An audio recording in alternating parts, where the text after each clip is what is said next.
Hey everybody, this is Jim at SP500chart.com coming to you after the close on July 19th, 2012. Before we get started, I need to remind you that the website and this video are for educational purposes only. Nothing stated at the site or in this video is intended to be used as investment advice. I can draw lines on charts, but you have to draw your own conclusions from your own research. And you need to make investment decisions that are suitable for your personal financial situation. I'm not a licensed financial professional. I'm just a guy that draws lines on charts. Okay, I did a kind of a brief analysis of things this morning, and I just wanted to follow up a bit because, frankly, we didn't get in the breaking of any lines or anything of the sort today. What we did get was another bounce on this little line here. So that makes, after we got up over this little resistance line that I thought would maybe be the upper boundary of an ascending wedge, instead we've now gotten over this line and have 1, 2, 3 times tested this upper line, and really basically about 1, 2, 3 times tested this bottom line. Now, it looks to me like the S&P is now in a channel defined by this being the top line and this being the bottom line. And that really kind of makes sense. I remind you that we still have targets. We have the target from this small inverted head and shoulders right here.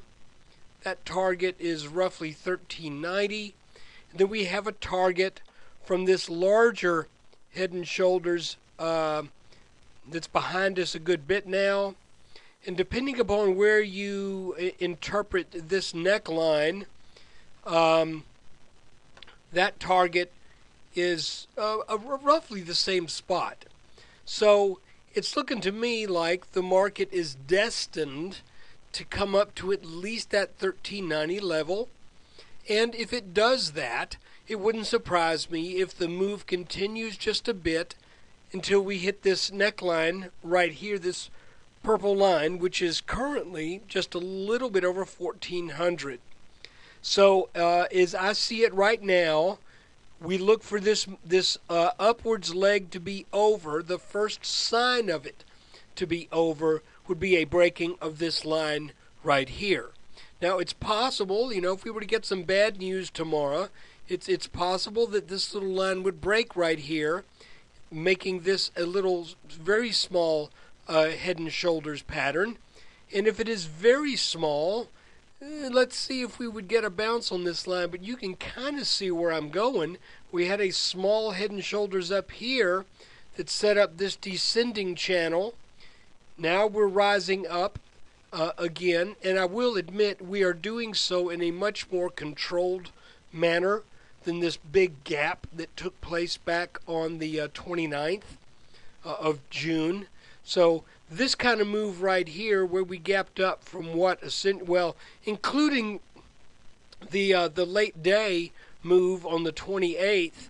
Let's just say we had a sudden move from 1320 to we had a sudden 35-point move.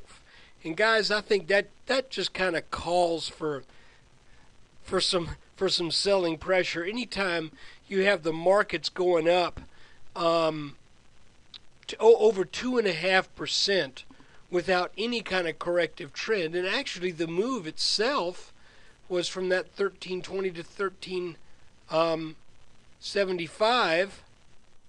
So that's really a 55-point move within just a few days. Then we finally did get an expected reaction to that. Now we're climbing up in a lot more controlled fashion. So let's see if we can stay inside this channel defined by this top line and this bottom line. And if we do, if we can reach that minimum target of roughly 1390, it's actually about here. And if we can reach that, let's see if we can take it out and complete a back test on the neckline of that head and shoulders top.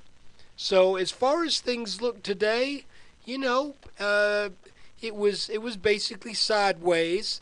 There were times when it looked like the markets wanted to head down, but then they would recover. So this looks like this may be a little move here that's setting us up for a tag on this bottom line. And so if this breaks, we need to watch this to see if we get a bounce on this line. But I have to exercise some faith in these patterns. And the head and shoulders patterns generally complete their minimum target 75 to 80% of the time. Some people say even more. So I would say if one head and shoulders pattern has a 75% completion rate, what do you think two of them has? Because that's what we got. We got one here that had a false breakout and came back. Now it broke out, came back roughly to its neckline, not quite, and now it's heading back up, having made another inverted head and shoulders. So it's like we've got the power of two of these patterns underneath us, and something tells me that should get us up to that 1390, and heck, we're only 13.5 points away. So guys, thanks for watching the video. Thanks for supporting SP500chart.com. Tomorrow is Friday. We'll do our weekend update. That'll come to you sometime over the weekend. And that will not be delayed at all because I've finished up most of the difficult assignments that were on my platter. So thanks for your patience and take care.